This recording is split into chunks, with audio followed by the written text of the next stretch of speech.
And the Christmas before that, Harold and me was deep in the heart of Texas. We're talking to Hobo's Christmas. Hit it.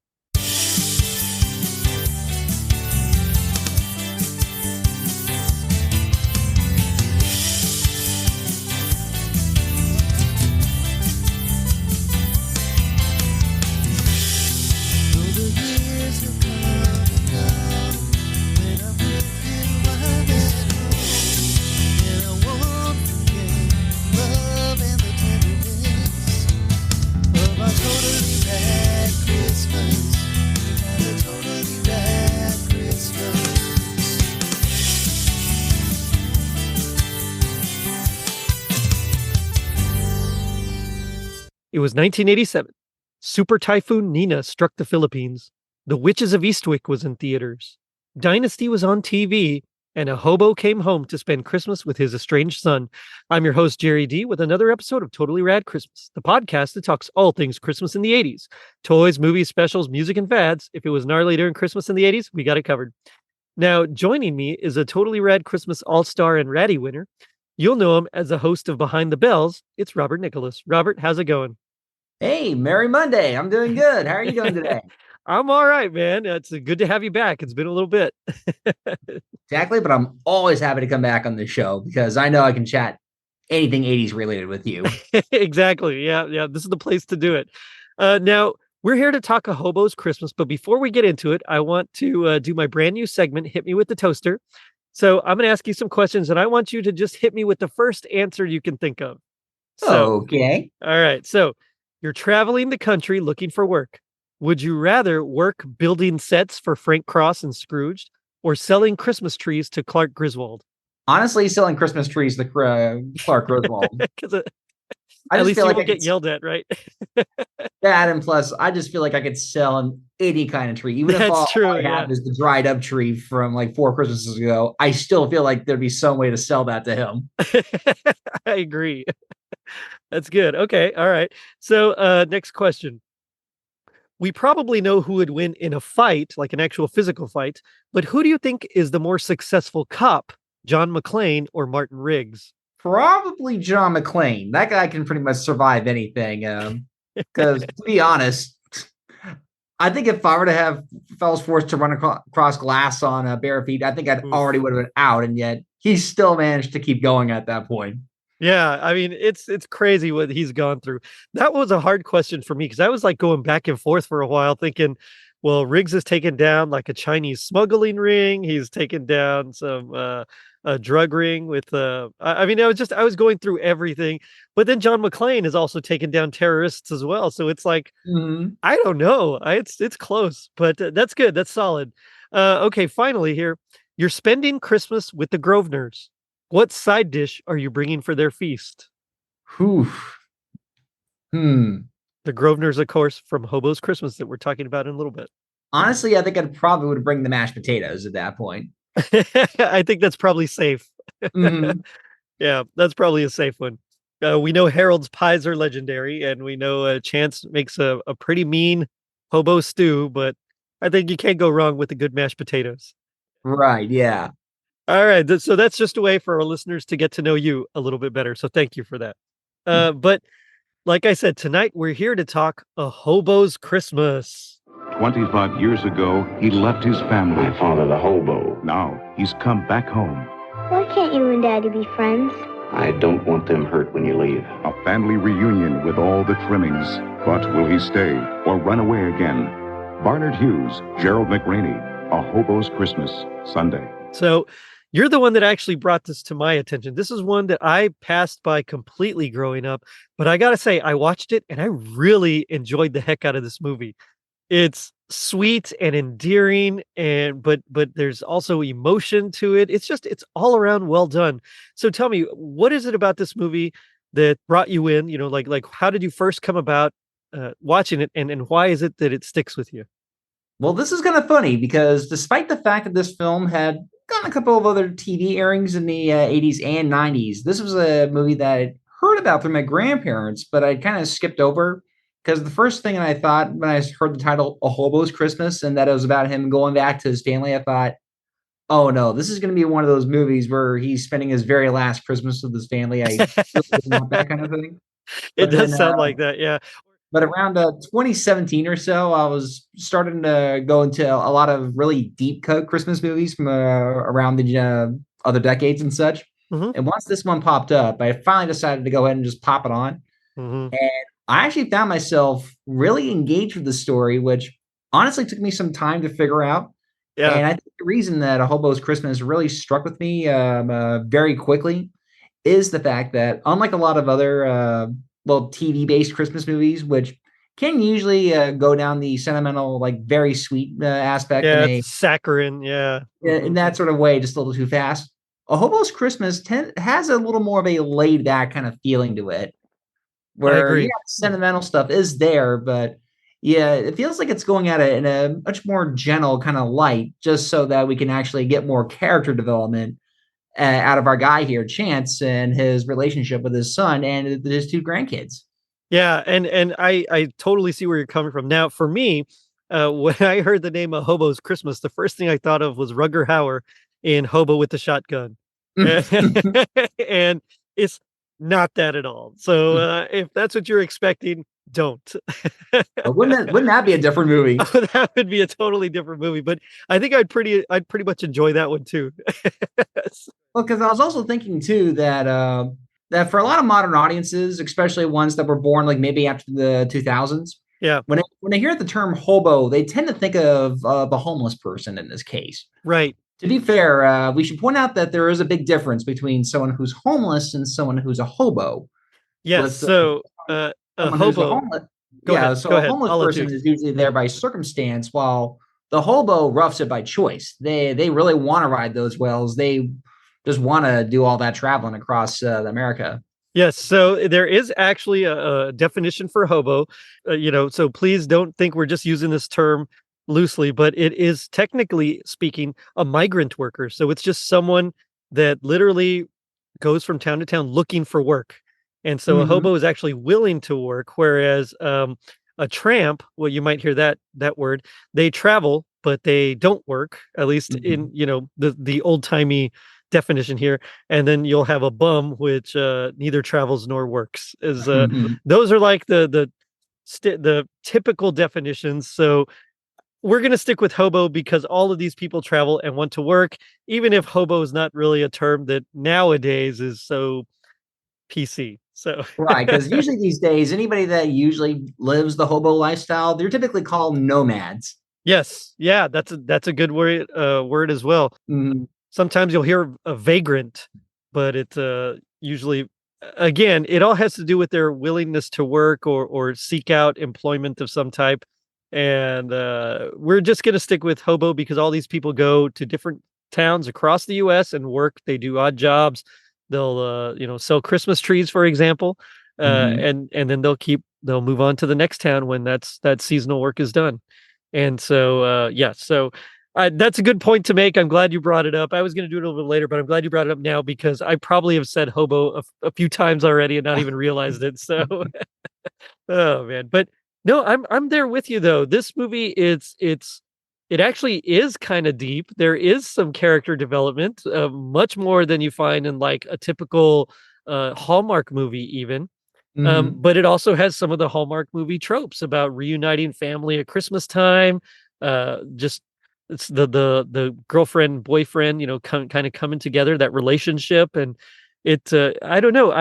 I think it beats Hallmark at doing Hallmark, even though it's not a stereotypical Hallmark movie.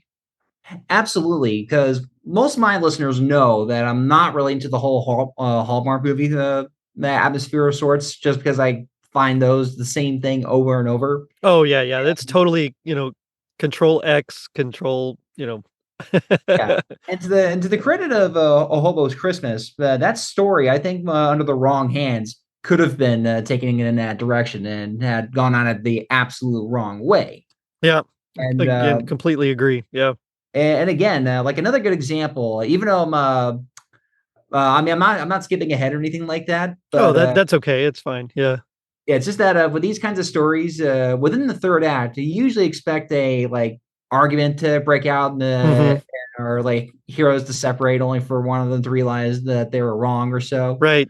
Well, one, we never really get that breakup like fight that separates everybody, which I Right. appreciate.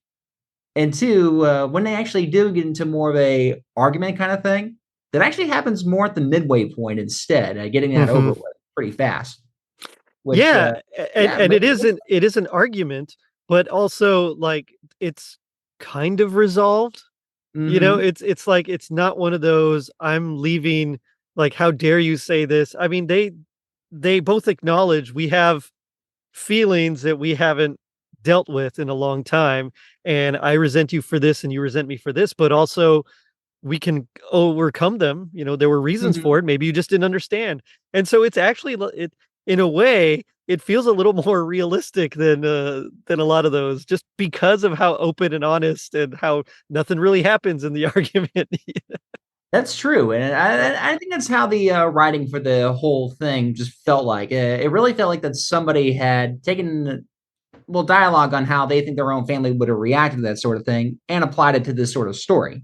Hmm. And of course, at its core, what really sells this is that this is a father-son story. Yes. And also to add on to that, both our actors, father and son, are played by two really good actors, with a Yes. chance being played by Bernard Hughes, who at least, yeah, I know he's got a lot of other credits, but I primarily remember him as Gibbs from Tron. From Tron. Yeah. Yeah. Mhm. And all I'm saying is that if our own people can't get access to their programs, well, you know how frustrating it is when you're working on a piece of research. I remembered him, and it's funny because when you look him up on IMDb, the things that there's always that section that says most known for or best known for, and Mhm. every single one of those was what I picture whenever you say the name Bernard Hughes. I was like, wow, those are the exact four that I was thinking of.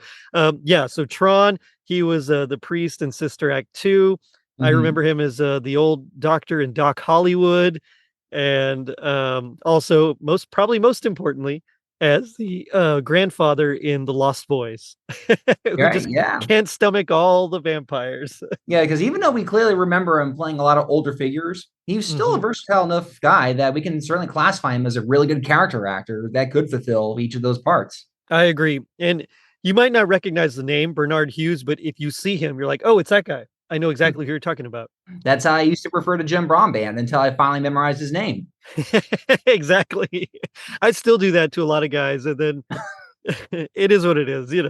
Um, but yeah, and so the son, Charlie, who's I say the son, he's Bernard Hughes' son. Bernard plays Mhm, Chance, and Gerald McRaney plays Charlie. He's actually the father of two little children, so mhm. it's a little complicated, but yeah. Which it So can be because Gerald here, as Charlie, already just has the ultimate dad look, he, as he is. sure does. Yeah. And even when you see this guy in his other performances, the thing I remember most is in Major Dad and that Major whole Dad. series. Well, sir, I served 3 tours of duty in Nam. About the closest I came to a hero's welcome was when I got back stateside in a hospital plane. Just after we touched down, a public affairs officer came aboard with some civilian clothes and said, Corporal, there's a group of protesters out here. Maybe you better put these on. We'll slip you out the back way. Welcome home. And he Hmm. has the exact same look of the bald spot, the mustache and such. Yeah. It just feels like this guy was born to play a dad. I definitely get that. He was also in Simon and Simon, but I don't remember if he was Simon or if he was Simon. Okay, sorry, bad joke. I wrote that down. I was like, I gotta say that one. So no, but yeah, he was from Simon and Simon. He went on to do Major Dad. His character here is kind of emotionally stunted. You can tell he loves his kids, but he's also a recent widow. It's been like only a Mhm. year since his wife has passed away. And so everything that you normally would think of someone who had just lost their spouse and their partner, but has to keep moving on for the kids, he really embodies that. So he's kind of stoic, but also he's stern, but also loving. I mean, it's Mhm. just a cool mishmash of vibes that he gives off, and I really enjoy it. I loved his performance. Yeah, and I'm glad they don't play him as too stoic and too stern that he'd Yeah, be totally cut off from his kids or anything like that. right. It's clear that he is still a loving father in this case, that he loves Hmm. being around his kids and he tries to be there whenever he needs to be, since we see him having dinner with them multiple times. We do. Yeah, we And we do indeed. Yeah, though we can also tell that a lot of his personality is really set off due to his like underlying anger that he has at his own dad. And Right. as we go through the movie, we do understand a lot more about how a lot of that really built his own stoic personality, on how he wasn't sure if he really ever wanted his father back into his life after being gone for 25 years. Right. But then throughout this whole like Christmas set of days, yeah, by the end, he really wants him to stay. And even though he still has that, father like stern personality, you can tell that he had really changed in that aspect. And again, the actor Gerald McRaney, he really sells that perfectly. Yeah. Oh, I completely agree. And in fact, when he's first introduced, you can tell that he's still he has a little playfulness to him, even though he's still kind of like a strict, by the book, almost cop.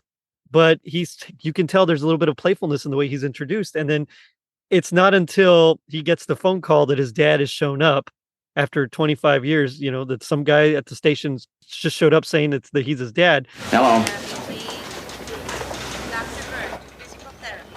He said what? That he's your father. Yeah, an old guy. He's standing right here. All right, thanks. I'll be right down. Charlie? What happened? He's here. Who's here? My father. That's when his whole demeanor kind of changes to a little more reserved, and you can see there's like an anger that's almost bubbling. I mean, it's really well done. I really enjoyed this movie. I think this is going in my Christmas canon. I know I'm saying it early, but it's really well done. Oh yeah, because I actually put this one in my Christmas canon around 3 years ago. And Nice. then just last year, I showed my fiance this movie for the first time, and she fell in love with it and really wanted to see this again later this year. Yeah, it's really sweet. Let's talk quickly just about a couple of the other characters here. So sure. his girlfriend is played by Wendy Crewson. Who we all know from another Christmas movie, Yes, The Santa Claus. The Santa Claus. She plays Laura, Charlie's mom, and Judge Reinhold's new wife, and Tim Allen's ex-wife. That's right, because Charlie thinks that this whole thing actually happened. So twice in her career, she stars in Christmas movies where she has to utter Charlie multiple times. Oh man, I wonder if she got like crazy flashbacks when she was recording or when she was filming the Santa Claus. Possibly that'd be something I would love to ask her about. Just comparing her two different roles in those. Same. The other major player in this is William Hickey, and I say major player. He's really not, but he's enough of a player that I think you got to bill him over the kids, even though the kids did a great job as child actors, as far as child actors go, but they ultimately didn't really do much afterwards, just a couple of TV shows and things like that. But yeah, so Cincinnati Herald, that is Chance's best friend. They travel together, they work together, and it's played by William Hickey, who you might know from Christmas Vacation. So what's the matter with you? That's right, as Uncle Lewis from Christmas Vacation. Yeah, where once again, he's another crotchety old guy. He plays that role so well. Exactly, to the point where I almost want to build my own little storyline where after hitting the road for so long, Cincinnati Herald finally decided to settle down, married Aunt Bethany while she was still in her like crazy state, and just convinced her that the two of them had been married. What if Cincinnati Herald actually is Uncle Lewis, but like from an alternate dimension? That would be awesome. Or it's like his twin brother and he goes to take his place or something. I love that. I think that'd be hilarious. I just want to see two William Hickeys together in one movie. So, of course, I remember William Hickey most from Christmas Vacation, but I also remember he had of course, he's been in a lot of things, but I remember most personally from My Blue Heaven with Steve Martin and Rick Moranis. I was just about to bring that up. Okay, no one brings up that movie anymore. I love that movie. It's amazing, but most people don't even. Yeah, you're right. Nobody remembers it. It's so fantastic. But it's like one of the parts I never forget is when they first discover each other in the pet store, and they do the rat, stool pigeon, the back and forth, and you're like, you dirty rat. Well, because I had grown up primarily in the 90s and the early 2000s, I didn't get too much of a chance to see him in a lot of stuff while he was still alive. Right. Even though I did watch him in Tales from the Crypt in the one episode that Schwarzenegger directed, where William Hickey played a millionaire who trades bodies. I remember that one. And then I did even watch him in one of his last movies, Mouse Hunt, with Nathan Lane. No, that one I never saw. Okay, because in that one, he's like the father. He's like this industrialist who runs this string company who ends up dying in the very beginning or so. Oh, okay. So I mean, I guess it's kind of fitting that this was his last role, since he was also kind of crotchety here too. It's small, but it's still effective. But that also shows you how much William Hickey can really bring, even with a small role like something like Cincinnati Herald and A Hobo's Christmas. Agreed. Well, he was also in The Nightmare Before Christmas, wasn't he? The doctor. Yeah, that's right, Dr. Finkelstein. That's the name. Yeah. I couldn't remember the name, but yeah. So that was him also. I mean, it's like he's one of those guys. You see him or you hear his voice, you know exactly who it is each time. Because of the fact too that I primarily see him as a crotchety old guy in almost everything he does. I just want to know whether he was just born a crotchety old man and he just had the same voice at 6 years old. I mean, Mommy, Daddy, I want some ice cream, please. Spoiler alert, I may or may not be doing one of his lines later. Oh, goodness. So, yeah, the whole thing, and we can nutshell it, is that after being gone for 25 years from his son, Chance, he's played by Bernard Hughes, Chance comes home or goes to his son's home and tries to spend Christmas with him, or at least just one day. And it's about them mending their strained relationship, basically. So that's like the nutshell version. And we've already kind of alluded to that. But I love how it opens up and they're riding in the rail car. And right away, Cincinnati Herald is like, hey, you bought a new shirt, Chance. What's going on? And he's like noticing all these things that Chance usually doesn't do in their travels. And he realizes that it's because Chance is going to go visit his son. And it's been 25 years since he's seen him.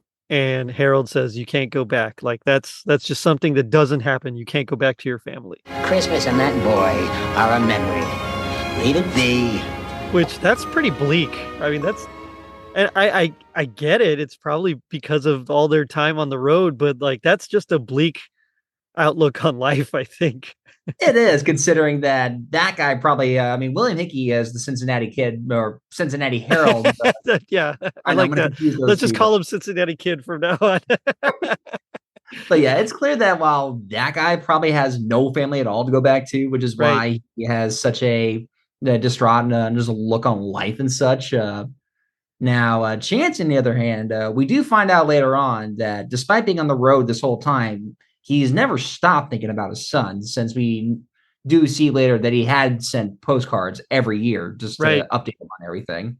Right. And we also find out later that he would send money as well home to support this, his son and his wife.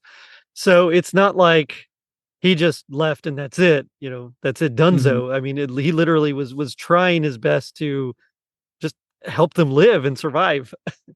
Well, yeah, because part of the backstory that we find out a little later into the movie is that for a while he was serving as a traveling salesman. He was a traveling salesman, yeah. Sold everything. But then later sometime, 25 years ago, he had lost his job as that specific salesperson because, as he said, that all the downtown mom and pop shops were closed and such, and he just couldn't sell anymore. So while continuously traveling to look for work, he just didn't come home one weekend at that point. Pretty much, yeah. Yep. Yeah, exactly. Then just kept working whatever jobs he could find and just kept sitting at home. But as we also would find out, he was just too prideful to fully come home for good. Right. And like he could have, if he had just swallowed his pride and come home, he probably could have found work selling something somewhere. I mean, because he was one of their best salesmen. He even mentions that he was one of a great salesman. It's true. We also do get a good strong hint that he also just personally loved traveling as well. Yeah, we do get that as well. Being on the road, and to be fair, I've had family members myself that have that have taken different jobs as truckers and all this other jazz because they just like the road. And from that experience, that's always very hard to be on the road and to have a family waiting somewhere. Right.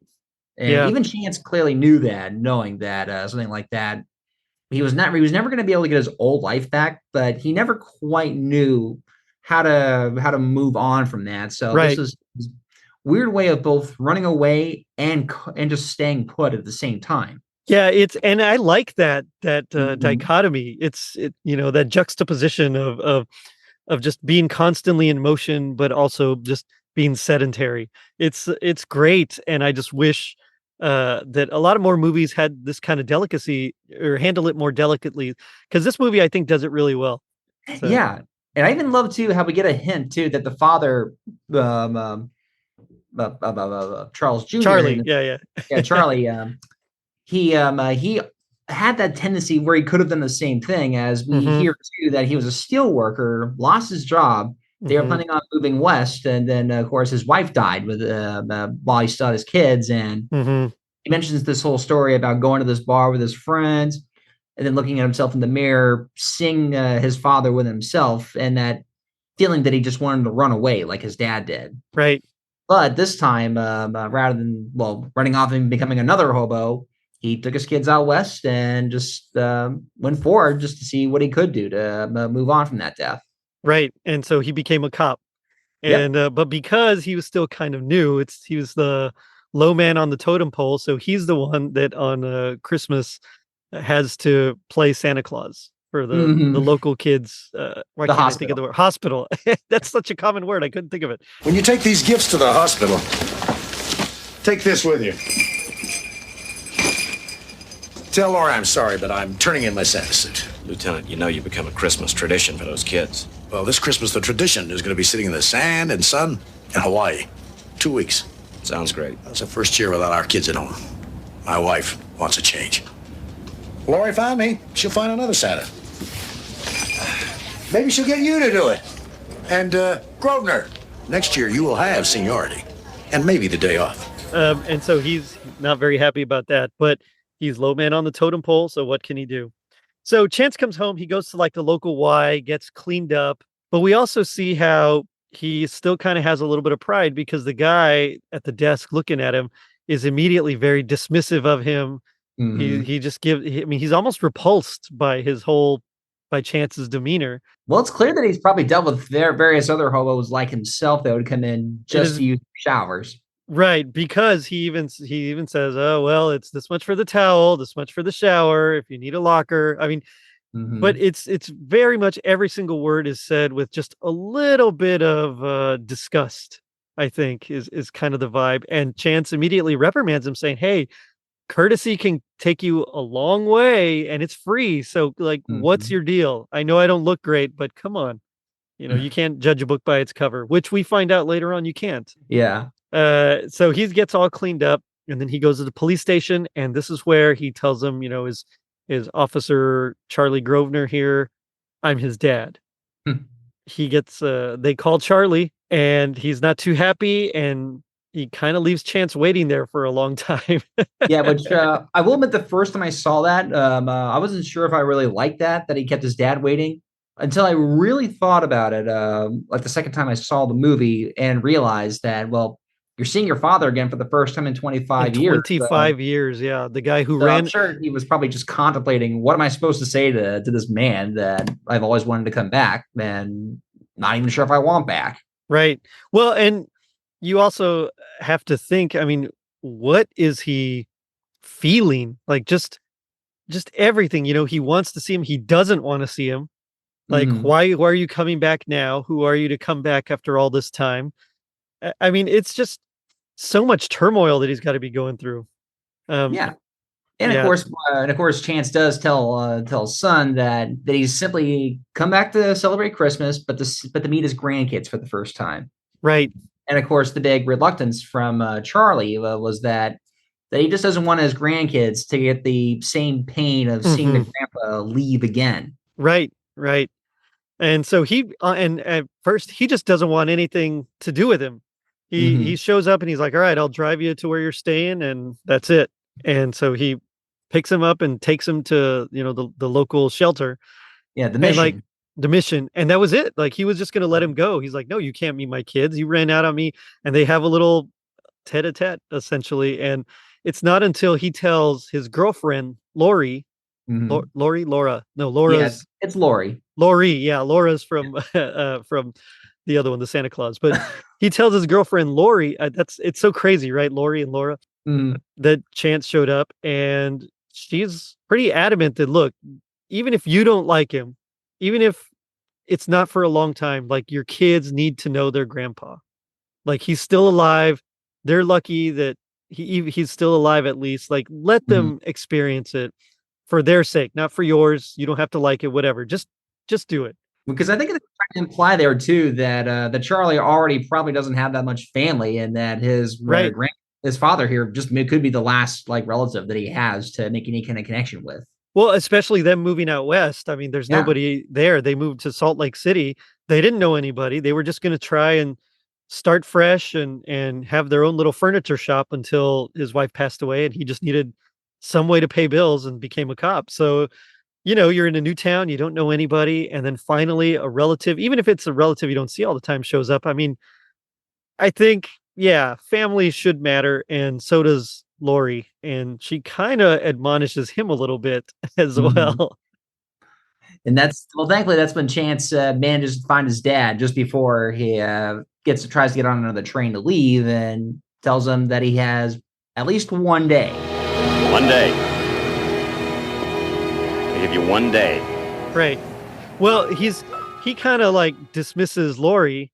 Charlie kind of dismisses Lori, and he goes down to his woodworking basement. I guess it's he's opening up like his own little shop or something in his basement, or at least just Mhm. his own little projects. And that's where we see that he has cared about his dad, and his dad has cared about him, because he opens up the cabinet with those postcards you mentioned, and each one has a picture of Chance attached to it as well. So he has been thinking about Charlie, and of course, Charlie's been thinking about him also. So yes, he calls his kindly old neighbor, who I believe was played by Bernard Hughes' actual wife, and so she watches the kids while he goes to track down his dad at the tracks, and he manages to track him down and bring him home. And of course, from that point, they do make it clear that since it was in the middle of the night, the kids were probably asleep by the time they brought him back, so that he could take up the son Bobby's room, Right. where not only do the kids get the first glimpse at their grandpa who's sleeping, but strangely enough, he is sleeping with his shoes on His his shoes chest. on his chest to make sure that they're there in the morning. Mhm. Yeah, but it is kind of funny, it's like, "Ooh, who's that? That's my grandpa?"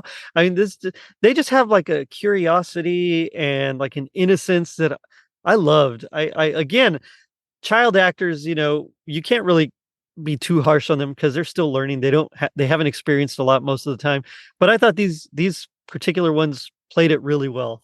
Yeah, for the most part, I do think that the actor who played Bobby was the better one than I do the I do too, yeah. because even Sorry. though there were a few scenes where it was clear that the actress playing Kathy was not given the right direction, I mean, she does get a much better scene later on when she actually does get a moment with her grandpa. And Mhm. that I'm wondering, what direction did you give her there? Because this is the scene that I need this kind of acting for the rest of the movie. Right. But that's when we also get Grandpa Ted finally getting his chance to take his kids out, take Bobby to his To ice his hockey hockey, I lesson. think, right? Mhm. Mhm. Yep. And I did like the decorations. They had nice wreaths and garlands, and of course, because of the climate, the time of year, there was kind of like little snow, is kind of frosted Mhm. on all the greenery. So I appreciated that detail. But he gets to see Bobby playing hockey, and it was really sweet. I thought it was a great moment. Oh yeah, and of course that's also where one of the kids at least did ask their grandpa just why he kept the shoes on his chest. To which Mhm. to quote him, he goes, Well, because that way they're as close to me as if I was wearing them. Good shoes are important to a hobo. Good shoes and a good road to travel them with. There you go. Mhm. Which could be a foreshadowing of a gift that's given later on. It is, yeah. But yeah, clearly most of the time, Chekhov's shoes. yeah. But most of the time, at least in the first set of days, it's Chance spending a lot of time with his Right. grandkids here. that's important to mention because Charlie gave his just one day. He's like, you can have one day with him. But at the end of that day, he realizes, well, if he's the guy, if he makes him leave, now he's the guy who kicked their grandpa out. Yeah. And now he's the bad guy. So he's like, fine, you came for Christmas, you stay for Christmas. And he says it very begrudgingly. And Gerald McRaney did a fantastic job delivering that line. I mean, you could tell he like doesn't want him to stay, but like, you got me. Fine. We'll go pick out a Christmas tree in the morning. Yep. Which does lead him to take his advice to go to the train yard to get their tree this time. Right. Unlike the other, wherever they got their trees, it's Chance that told them that the best trees are at the train yard. They just unloaded the last batch. Yeah. And so they go. And I did like this part. Essentially, Charlie and Lori are talking. He's like, just watch this. He's going to pick the most expensive tree.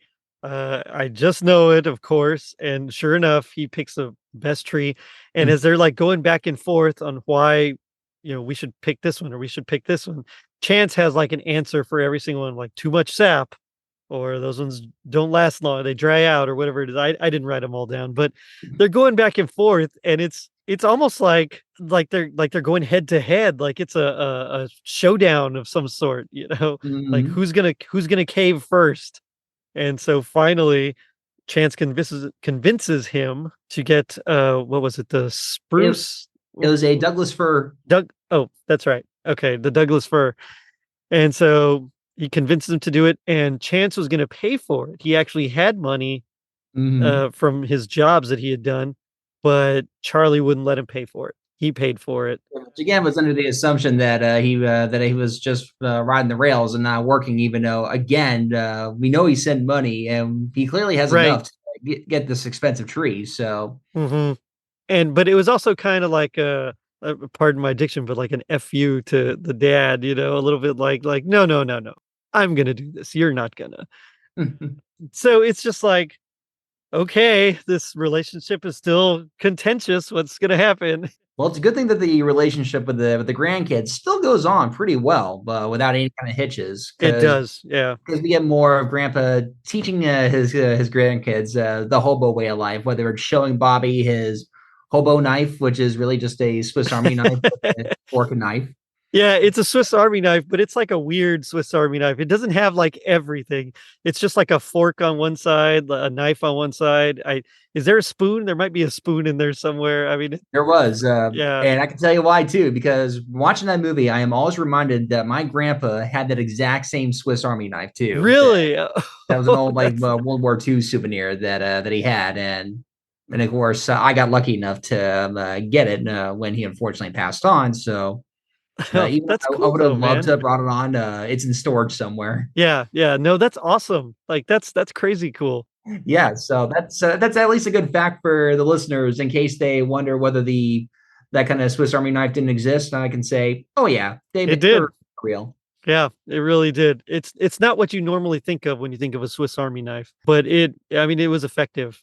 And so as Chance is bonding with the kids, then Charlie and Lori have a conversation about their future because she's been offered a job in, I believe, San Francisco. And it's because she's a nurse, it's like at a good hospital. It's like a pay raise. It's more responsibility. I mean, it's like a huge promotion and great opportunity.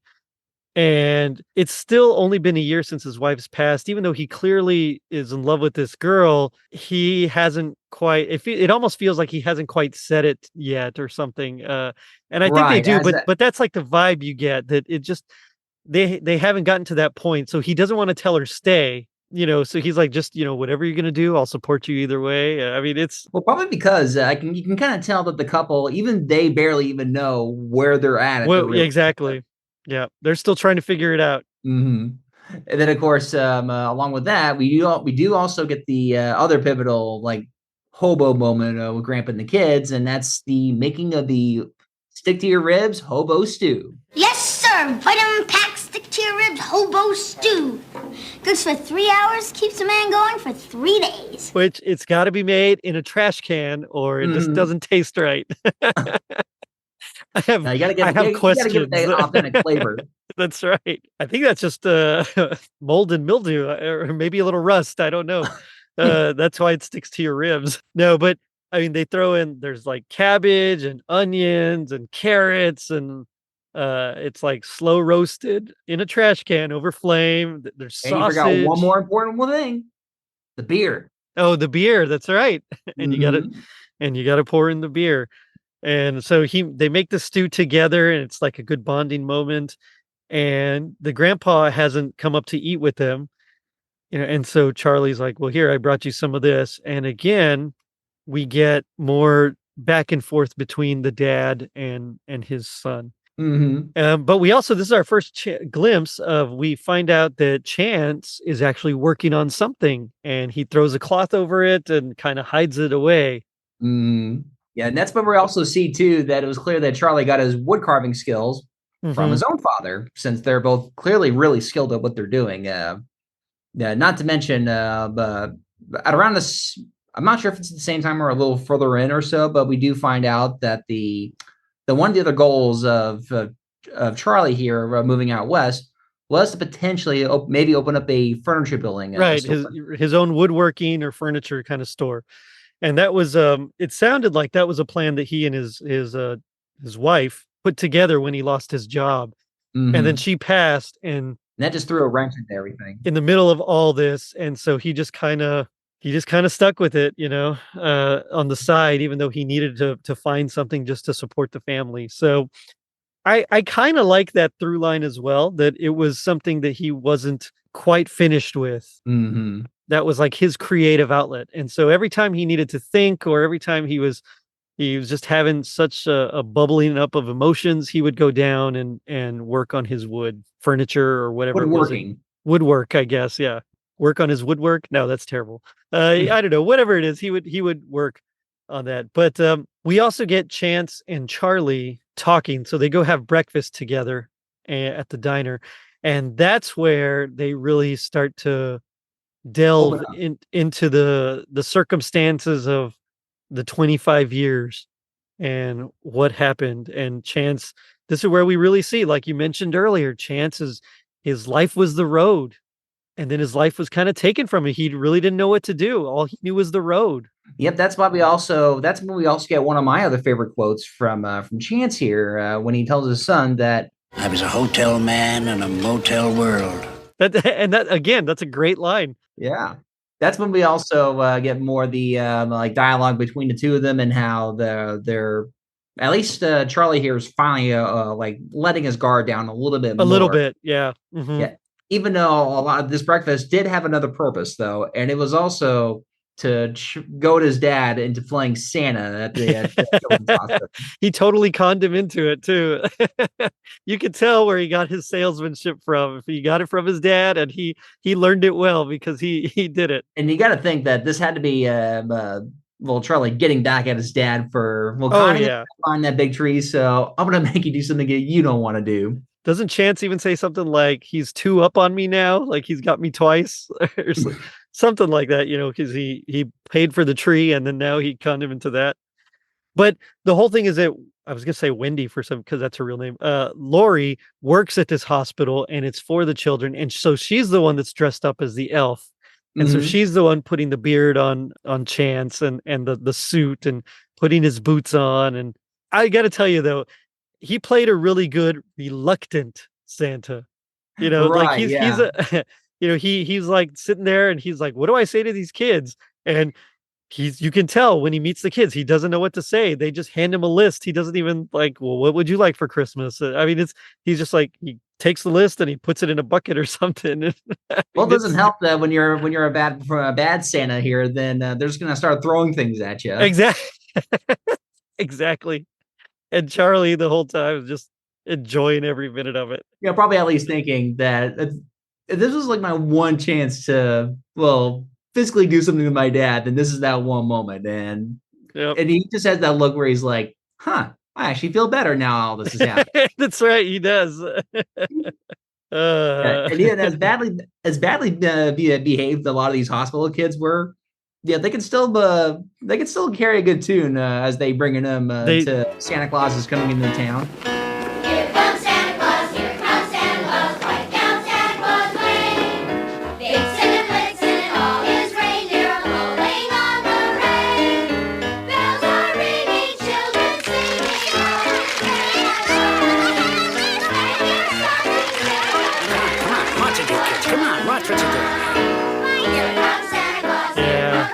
they do a little bit of caroling together, and it was nice. I got a lot of Christmas feels from it. Yeah, I did too. So then we get the sweet moment between Chance and his granddaughter, where Yeah. they're kind of Kathy, yeah, and they're talking about why he became a hobo, and this is where she kind of opens up, I believe, about her mom's death and how she was learning to play piano. Her mom was kind of teaching her to play piano, and then after her mom died, she just didn't want to touch a piano again. But Mhm. she was kind of wanting a piano for Christmas, but is not sure if she can. I mean, it's you can hear how she's kind of confused and doesn't really know, but she's just enjoying being with her grandpa at the same time, and she's conflicted if she wants the piano or not. And he's like, "Well, just why don't you ask your dad? You know, like, just he won't know if to get it for you if you don't ask him." Yeah, and that's again the moment where you really feel like that young actress got much better direction and how to Right. react to her grandpa I here. I had a feeling that's what you were talking about. Yeah. Yeah, yeah, but otherwise, I think that's when the next day we get one of my favorite parts of the movie, which was Mhm. just going to that really old school mall, just Oh, using yes. Yes, I did like that as well. yeah, just so you can showcase shopping malls at their prime.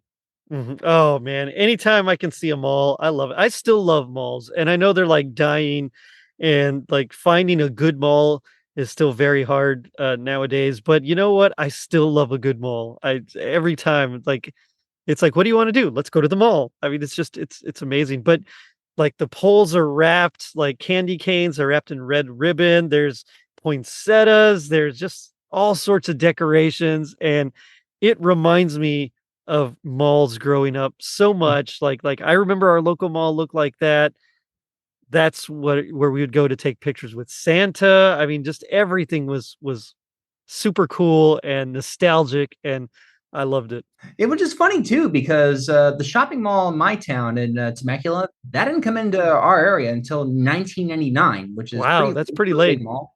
But it's also one of the more successful malls in the area that's still got a Mm, lot of shops, and of course that's mhm. where we have our movie theater, the Apple Store, all that other good I stuff. gotcha. Yeah. Yeah. And even then, a lot of those same things that you just brought up in the movie, the poinsettias around the place, the Mhm. wrapped bowls, that was there too. Garland and wreaths all over. Yeah, it's really, really nice. And this is where Chance and Bobby see the puppies because he wants a puppy for Christmas. And this is where they see the piano in one of the local music stores there. Again, foreshadowing, but it's like that's what they want. And hey, it's okay to play something, and she's still just too nervous. Mhm. But while this is going on, while Chance is with the kids, we also get Charlie and Lori, and they kind of have like this is his first moment. Like she mentioned earlier, she wanted him to open up. Like there's a wall, I want you. I don't want you in your wall.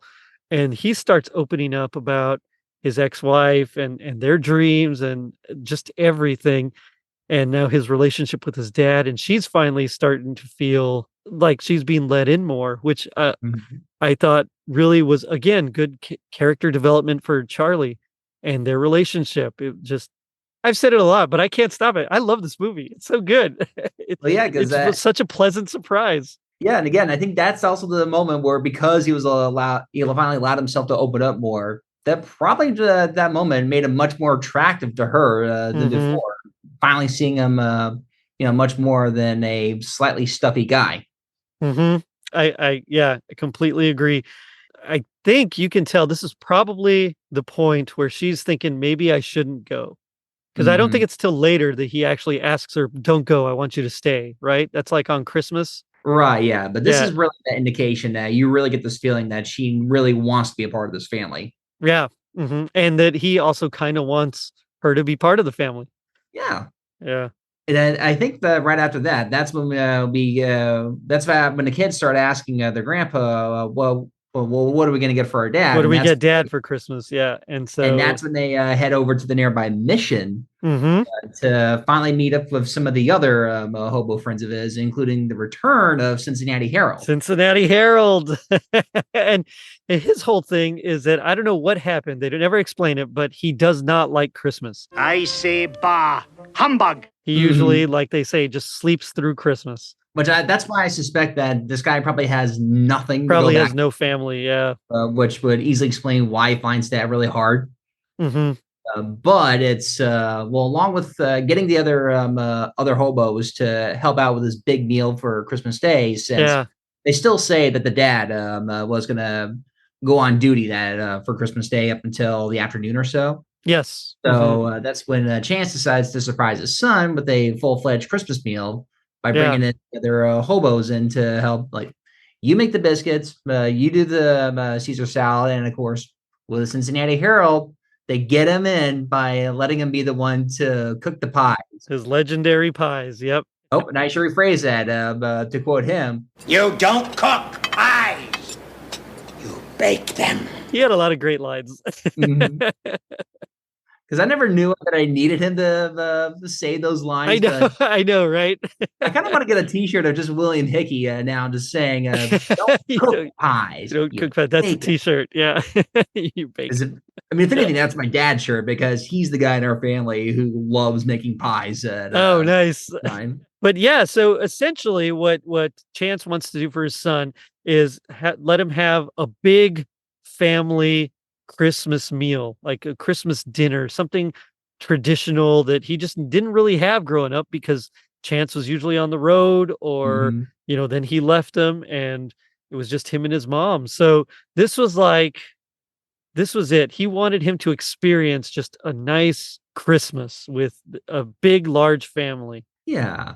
So they go to I don't know, service. It looked like it could have been Catholic, it could have been Episcopalian or Lutheran, but like a high church service Mhm. and liturgy, and there's some nice singing Yeah, and I think they're singing "O Come Let Us Adore Him." yes, oh come all Yeah, you, which mhm. Which even though I hear that, every year, it still sounds really nice coming from the movie, and that's another part Mhm. that just really gives me that nostalgic Christmas feels. Just Mhm. going to that church and just hearing the choir with everybody else singing along to that.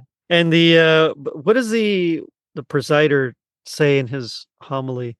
He's talking about what family, I think, and about those in need, about no room at the inn, and the Christmas story, and My friends, these words from the Gospel of St. Luke should serve to remind us of those who are less fortunate than ourselves. so it's just again, it kind of ties in with the vagrant lifestyle Mhm. of Chance and his fellow hobos.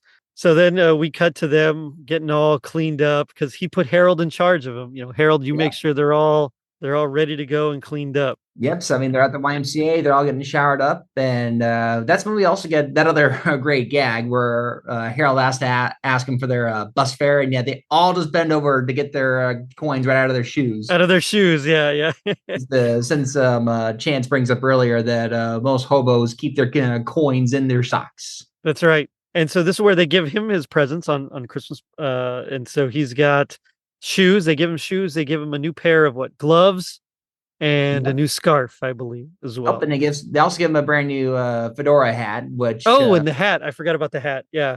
which I gotta say that because my both my grandpas had those same hats too. That to me was just like the ultimate grandpa hat. Yeah. Yeah. It's a nice hat. It really was. Mhm. So that's Christmas morning. Charlie goes off to work because, of course, like we said, he's the new guy. So he's got to work on Christmas Day.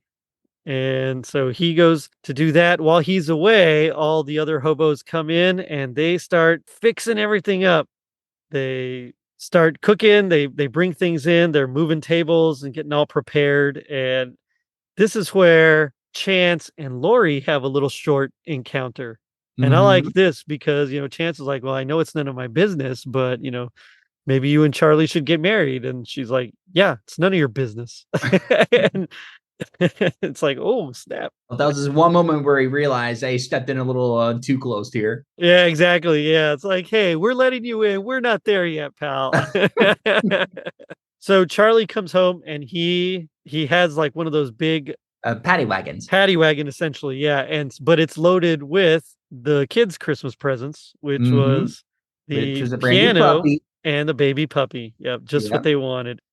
And he's like, wait a minute, why are all these hobos here? And Yeah. this is where he's like, I just thought Bobby and Kathy they thought they should come spend Christmas with us. And he's like blaming the kids. But along with that, fantastic. he's probably also thinking back to his service the previous night on generosity towards those that may not have that. Right.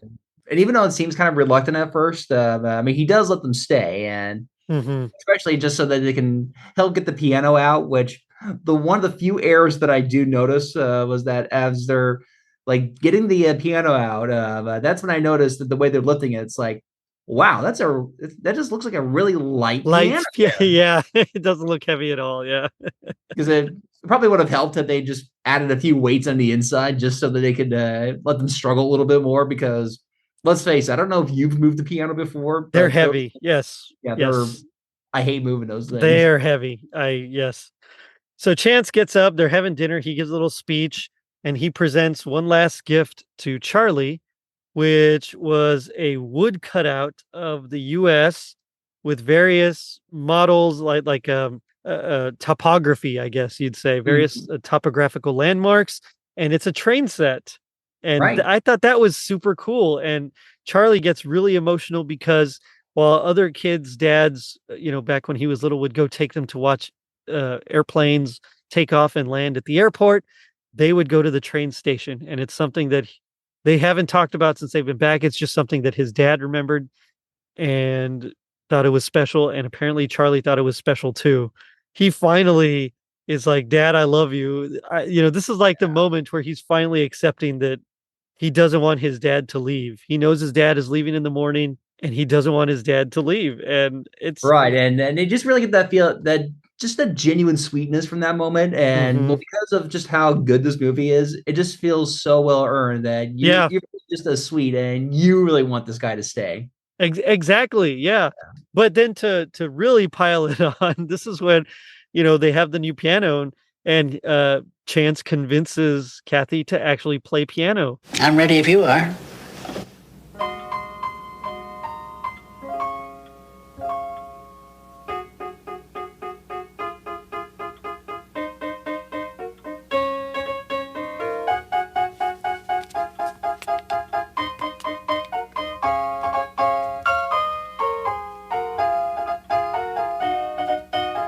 Hasn't wanted to play since her mother was teaching her. Well, Jack went up for Father Christmas. Yeah. If it hadn't been for you, I'd have sent him away.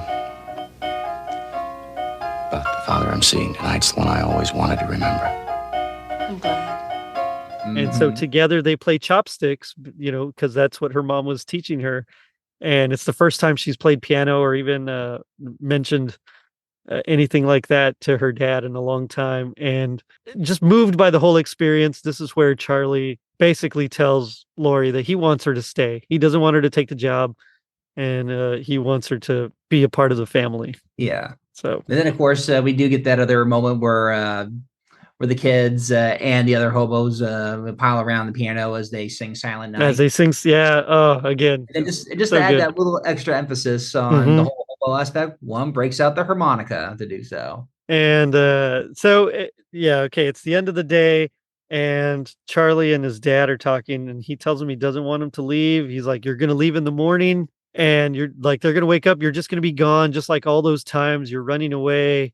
And it ends on, that whole day just ends on a very bittersweet moment. Right. Because we also get that moment where Chance, once again, who still hasn't decided whether he wants to stay, it does tell his son that this is good night and goodbye. Yeah, I'll be gone in the morning when you wake up.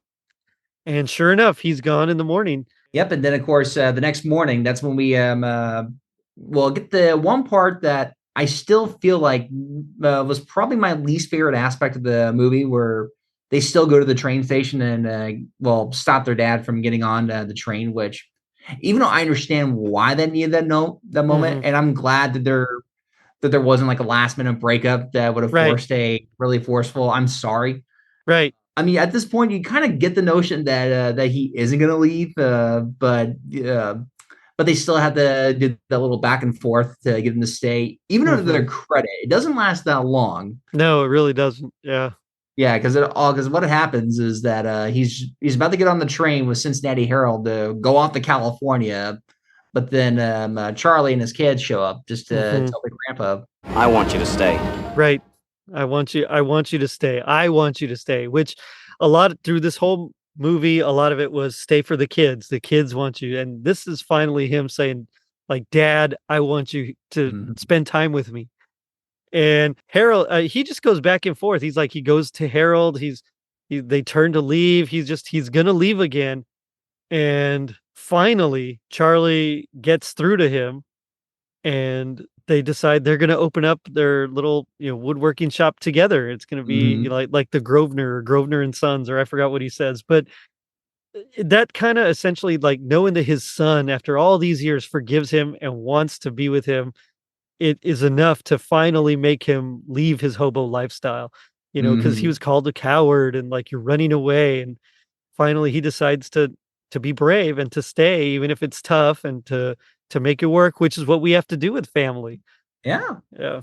And he tells Harold to take care of the other guys. Yep, and it ends at the right moment. There's no need to go to an epilogue or anything like that. Just cuts away, sort of and they all lived happily ever after, notion, which again, it works for this situation. Yeah, but also you also get the feeling like it's not going to be super happily ever after. There's going to be there's still going to be fights. There's still going to be feelings that are hurt and all these decades to get over. But the lion's share of the work has been done.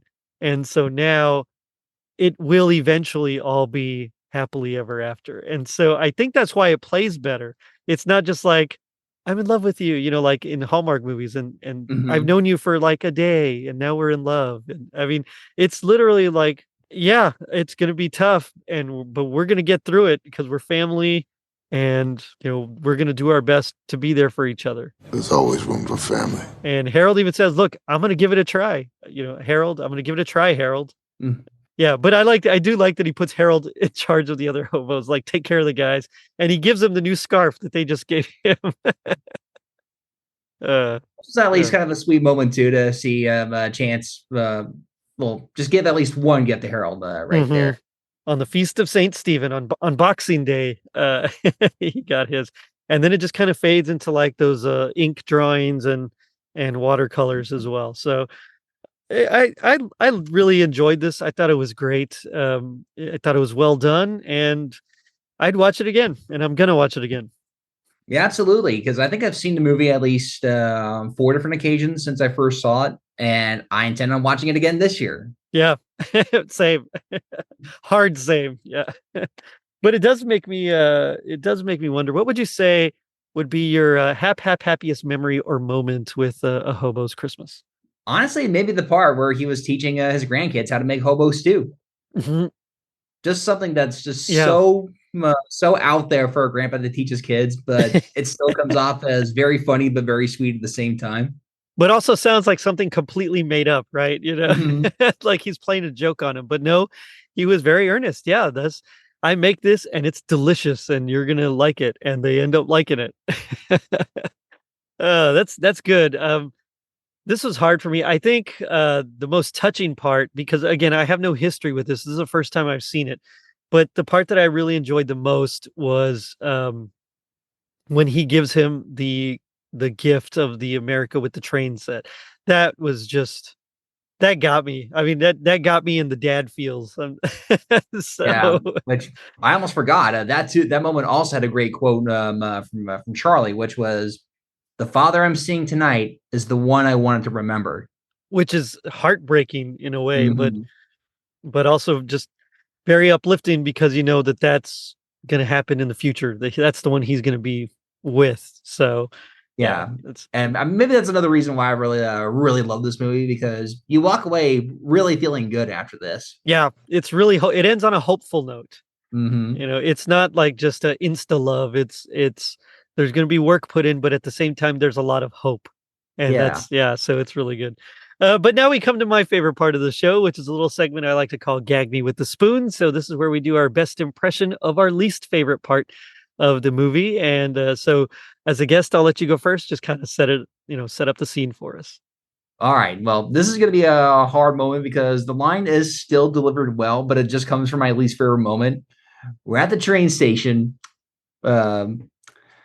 Chance is contemplating whether to get on the train, and of course his son and his grandkids show up, and Just that one part where Charlie tells his dad, "Dad, I want you to stay," which is still saying something, which is again my least favorite moment. It's not a bad scene. It's just my least favorite because it's still like the most typical out of those kinds of TV movies. I gotcha. Right on. So I actually went with one of Harold's lines. Oh. And the reason is because as a Christmas loving person, I kind of was a little offended by this. Not a lot, just the tiniest bit. But Harold, we know, does not like Christmas. And so he says, excuse me here, the worst place to be anywhere is Christmas. Come on. Like, no, that's the best place to be, man. Yeah. Because if anything, that almost feels like a line you might expect one of the Halloween characters from The Nightmare Before Christmas. That's right. Exactly. Yeah. Yeah, exactly. I could almost see Billy Bob Thornton saying that line in Bad Santa. In Bad Santa? Yeah, I could see that too. Like Bad Santa 3 or something, you know. Yeah. Like kid, the worst place to be anywhere is Christmas. That's a terrible Billy Bob, but yeah, but you know, I gotta know, G.I. Joe taught us that knowing is half the battle. What do you think the other half is? That you need to make sure to get the right beer for Hobo Stew. Ooh. Pabst Blue Ribbon. That's good. So for me, I said, if knowing's half the battle, the other half is just conning your way into the perfect Christmas tree. Robert, thanks for bringing this one to my attention. This has been a blast to watch and a blast to talk about, but tell me about your own show because it's a great show. So go ahead and plug away because I really enjoy your show. Okay, well, I am the host of Behind the Bells, where I do a deep dive and go into the behind the scenes stories of classic Christmas movies and TV specials. Though it was just with my last episode that I brought in a brand new segment called Almost Christmas, where I essentially get to talk about movies that have a small element of Christmas, which again allows me to just expand my repertoire. And in honor of Paul Rubens passing away, I decided to do my first Almost Christmas on Pee-wee's Big Adventure. Oh, yeah. That one moment where they're going through the studio chase and they go through a Christmas movie being filmed. And that is all it takes to qualify as an Almost Christmas moment. That's the Todd Killian from Christmas Clatter definition. We go by it here. I mean, you and I and a couple other guys are going to be talking about Tron. And the only thing in Tron is like one line where they're talking about Flynn, and he says, "This guy's a little like Santa Claus," and then his password is Reindeer Flotilla. So, like, that's it. It's not a Christmas movie, but you know what? That counts as a Christmas movie for me. So I get it. I'm going to be excited to talk about that one since that does have a lot of nostalgic ties with me. Tron is awesome. We'll get into it, but I'm sorry for interrupting. I know what you mean when you say almost Christmas. So yep. But otherwise, Behind the Bells, I try to get out an episode every other week, or if not, just whenever I can get a good episode out, because I've always felt it's more important to put out a few episodes and ensure that they're all great than consistently put out bad material. Yeah. But for those that are interested, you can find my show on Spotify, Apple Podcasts. You can find me on Stitcher. You can find me on Google Podcasts. And if you don't like any of that, you can find me on YouTube as well. There you go. And where else can they find you? Can they look you up on the interwebs, like social media wise? Oh, absolutely. First of all, I do have a website that also is another spot you can stream my shows at behindthebells.com. And of course, you can follow me on Facebook, Instagram, and I have a much more active TikTok going as well. Oh, also, right on. Behind the Bells podcast. That's cool. That's one I haven't done yet. Yeah, maybe I'll do it. I haven't decided, but I mean, I barely have time to edit everything else, like just audio. I can't even imagine doing video too. So, well, the good thing about having your podcast on TikTok now is that you can actually have your videos lead you to play the entire podcast episode too. Oh, that's cool. That is cool. Yeah. Oh, maybe I'll get on that. So let me just say, check out Behind the Bells. You'll learn some great stuff and you won't be disappointed. So Robert, thanks again for being on the show. Absolutely. I'm always happy to come on your show, man. Well, I'm always happy to have you. So yeah, we'll do something else soon. And on that note, I'll end it with you came for Christmas, you stay for Christmas. So check us out on our social media pages, which you can find at linktree.com/totallyradchristmas. And if you're feeling like Kathy playing piano with her grandpa on Christmas Day, leave us a review on iTunes. It helps us reach more people and spread some rad holiday cheer. Now, don't forget to check out our merch shop on TeePublic and our super dope website, totallyradchristmas.com. Well, chalk one up to Father Christmas. Later, dudes. Next Sunday. A hobo can go anywhere except home again. 25 years ago, he left his family. My father, the hobo. Now he's come back home. Why can't you and Daddy be friends? I don't want them hurt when you leave. A family reunion with all the trimmings and a few surprises. No way am I going to play Santa Claus. But will he stay or run away again? Bernard Hughes, Gerald McRaney, A Hobo's Christmas, next Sunday.